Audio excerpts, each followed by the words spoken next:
Hello everyone. In this session we are going to learn about web data management, that which are the important points that we need to take care of managing the data over the web. The first thing that we should understand that why we need to manage the data over web. So let's start from the basic thing that being an individual we are going to store the data, we are going to maintain the data in different platforms. For an instance, if I say that I store my pictures in Picasa, movies in YouTube, I store my bookmarks in a particular browser. So, being an individual, we are now facing the problem to manage the data overall. So, if we think about any public or private organization, it is actually very different to scale that particular data and to manage the data efficiently. Why we need to manage the data efficiently over the web? Because whenever we are going to mine any kind of information, we are going to retrieve any kind of information from that stored data, we want the efficient result. We can get the efficient result only when the data is stored and managed in a perfect manner. So today we are going to discuss about the key concept of web data management. We are going to cover this many topics in this session. These are the not only topics that we are going to learn during the semester of web data management. We are going to learn this concept as well as the other concept, but this concept are actually key concepts to understand the fundamental thing about web data management. We are starting it with data. Nowadays, you know that data is a new oil. New oil by I mean data is a very important thing nowadays. We are actually generating data in different platforms, in social media applications or on any other website or personal information or many things. We need to maintain the data in such a way that the storage of data can be efficiently stored somewhere, and when we are going to retrieve the data, it can be retrieved efficiently. But the main problem when we think about data is what? When we are thinking of an individual at that time, we can say that the problem for the data is just that the data is in different forms. I mean to say in heterogeneous as well as in homogeneous form. This is just in case of individual. But when we are talking about the entire data which is available over the web, at that time we have to think it very seriously that how the entire data can be managed. Because the data can be unstructured, data can be structured. So we need to find the data, because in the internet the data can be available in the text form, in the PDF form, in the href form, in the document form, in the PDF form, in the image form. There are so many forms, and also the main category of the data is unstructured and structured data. So the first and important point when we are going to learn something about web data management is you need to maintain your data in such a way that that particular data can be retrieved, that information can be retrieved from the stored data efficiently. So the now couple of things that come in our mind, that how to maintain the data, how to store the structure as unstructured data. So the next topic that I would like to cover, which is XML. That XML is something that we all know. When we talk about HTML, we know that the use of HTML is to represent the data. It is not the use of HTML to carry the data or to transfer the data. When we think about to carry the data or transfer data, we have to think of an XML document. XML, extensible markup language, is a full form of XML, and there are some differences between HTML and XML. When we write any HTML document, at the time, if you do not follow some certain rules, it is fine. But when you are talking about XML, when you are writing XML document, at that time you have to think about each and every rule. You have to implement the XML file accordingly. So as I said, the first use of XML is what? Basically we use XML to not to represent the data, but to maintain the data, to contain the data or to transfer the data. So we can also say that XML is a kind of container that we can use. The second thing that comes in our mind when we talk about different platforms that we have to generate the data or gather the data from different platforms, then we need to take care of some structured model, or to be very precise, semi-structured model. It can handle all kind of data. So this different platform, this different data which comes from different platform motivate the introduction of semi-structured data model, and it is XML. This is well suited for both humans and machine. The XML actually describes content and promotes machine-to-machine communication and data exchange as well, as I said. The design of XML actually relies on two major goals. First, that it is designed as generic data format, and the second one is the variety of data range available in the XML. When we talk about XML, we need to think also that the data can be managed in tree form or in serialized form. So we need to think about the parser as well. So in XML, there are so many terminology available that can help us to maintain the data very efficiently. If I say that the first thing to validate or to maintain the information of XML, we can use typing of XML, which is DTD or XML schema. When we choose between DTD and XML schema, we will definitely go for XML schema as it has certain advantages. XML schema is a very powerful tool of XML to maintain the information of XML, or to be very precise, to validate the XML document. Apart from that, this XML has XPath, XQueries, XSLT, very useful terminology that we can use to implement the structure or to maintain the data over the web. So the semi-structured data model is very useful when we talk about the heterogeneous or homogeneous data that we are going to gather from the internet. After that, the XPath and XQuery, which are actually the data models of any kind of document that we are going to retrieve from the web or that we are going to manage over the web. So let me tell you in brief what is XPath and what is XQuery. We are not going in detail of each and every term as of now, as this is just an introduction about each and every term of the web data management. In XPath, when we talk about XPath, is actually a subset of XQuery. So now let's first focus on XQuery and then we'll switch to XPath. XQuery is basically something which is SQL for any relational database. When we have a collection of data and we want like to fetch any particular information, at that time we need to execute a query, that SQL statement basically. The same thing can be applied in XQuery case also. That XQuery is a nothing but kind of SQL statement for the collection of documents which are stored or which are managed with the use of XML language. So this XQuery is basically use the concept of XPath. This XPath is nothing but kind of navigation to the XML document. If you have ever seen the XML document, it has the own defined tags. There are no predefined tags. So which means if you want to navigate, if you want to reach to the particular information in XML document, what you do is you need to actually navigate to that particular element using XPath.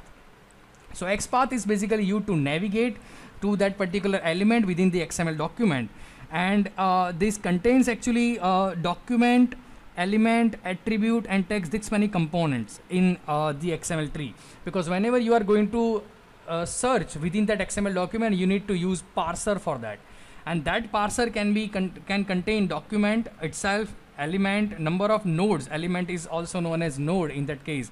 In HTML we know it as a tag, in XML we know it as element or nodes. Every element can have the attribute as well and the value, which is text. So these four are the components of this XPath and XQuery, which are, I'm going to repeat, document, element, attribute and text. This is a basic query that I would like to execute in the students.xml file. Let's assume that in students.xml file I have created couple of nodes or couple of elements. In couple of elements I have stored the information of student marks. So basically I have the data of student related to marks and their enrollment number and name. So here I have written that for $x in document student.xml. We do not go with the syntax of XQuery as of now. Let's try to parse it in normal language, that we actually are traversing through that document, XML document named student.xml. We would like to fetch this name of the student, which is ultimately the return value.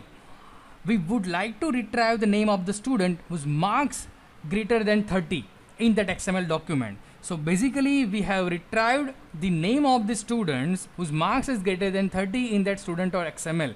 There may be number of students who have the marks greater than 30. So we have returned one order by constraint as well, that we need to retrieve the name of the student in a particular ascending order with the use of that X query syntax. So overall this 4 lines means that we need to retrieve the record of a student, the name of the student whose marks is greater than 30.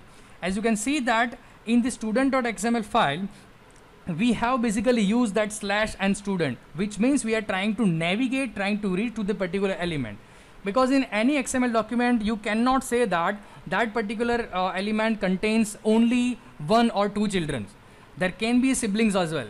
So we need to focus to that particular element, and then we can apply the concept of filtering. This greater than 30 is one of the way to filter the values. So we have applied the concept of navigation as well. The navigation is a part of XPath. So in XQuery, we are using XPath to navigate to that particular element, to retrieve all the data and to apply kind of filter according to a requirement to that XQuery. So this XQuery and XPath, these two are very important terms when we talk about XML, when we talk about XML data storage, XML data container. This is the useful term that we are going to implement definitely to retrieve any kind of information from that XML. After that, the data integration comes in the picture. Data integration is not a simple task, but we definitely need to perform it, because when we are gathering data from across the web, so we may face a certain issue. The first issue can be like social. The owner of the particular data set may be unwilling to fully share it or be reluctant to participate in data integration system.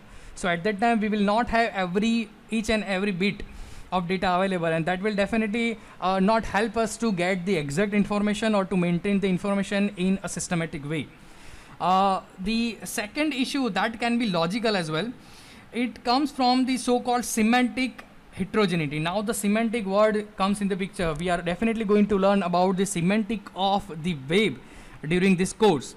They typically organize the data using different schemas, even the same application domain.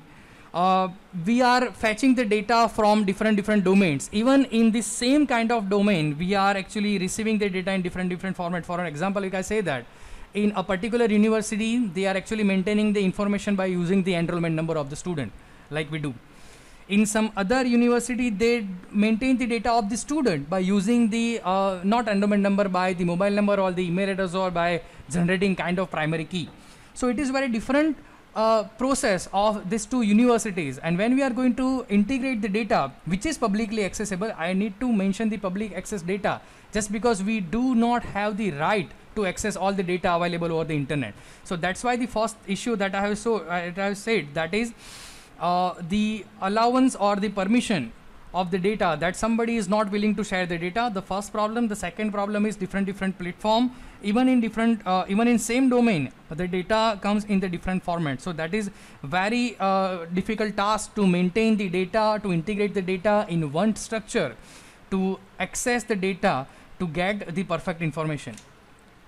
After that data integration, the few terms which are actually ontologies, resource description framework, that is RDF, and resource description framework schema, which are actually related to it. We are actually focusing on ontologies as of now. Then we are going to study in detail about the RDF, what ontologies can perform the task. But as of now, the brief about ontology. It's a formal description of knowledge. Let me say description of knowledge as a set of concepts with a domain and the relationship that hold between them. Which means what? To enable this kind of description, we need a formally specified component such as individual classes, attributes and relation, as well as the restriction or the constraints or the guidelines or the rules over it. Which means what? Ontologies do not only introduce a shareable and reusable knowledge representation, but it also actually adds new knowledge about the domain. Which means it not only establishing the relationship between the number of nodes or number of classes that we have gathered by using the data integration and the structure model. It actually also helps us to navigate from one domain to another domain just to get the precise information. As I have mentioned the couple of points of the ontology over, it also says that it actually provide the understanding of the given domain. Understanding, which means what? When we have a certain information, but it is related to a simple class or simple domain, which is not useful to get the precise information. We definitely need to integrate that domain to the relevant domains, and that relationship can be established by the ontologies. It also helps in the terms of not only the maintaining the relationship or establishing the relationship, but it also helps us to add the knowledge about that particular domain. So when we are targeting that particular domain, we can also get the information about different domains which are actually related to it. The same way RDF, resource description framework, can also help us. After that, the web scaling application. Web scaling application actually contains so many things, but to define it very simply, I say that it is a very simple process of all the things happening at a large cloud service firms. Cloud service firms, by I mean at a large scale, that enables actually them to achieve extreme levels of agility and scalability by applying new process and architectures. So when we think about any particular process that can be helpful to scale the information over the web, we should definitely think about some scaling application and which are the methods that can be applied in the scaling of the application. In the scaling of the application, we also need to consider some user agents for crawling the information, for maintaining the information over the web. And crawling the information, there are some agents are available like Spider and Crawler. It also helps us to maintain or to distinguish between the duplication of pages, to find the missing values and to perform such kind of analysis that can be helpful in information retrieval for natural language processes or even in the web mining. Web mining, by I mean that if you have certain data available over the web, log data, you are definitely apply some concept for pre-processing the data, and after that you are going to apply the pattern over that log. So it will help you to find the efficient information or meaningful data would be there if you are going to apply some concept. So these are the basic terms which we are going to learn in the subject.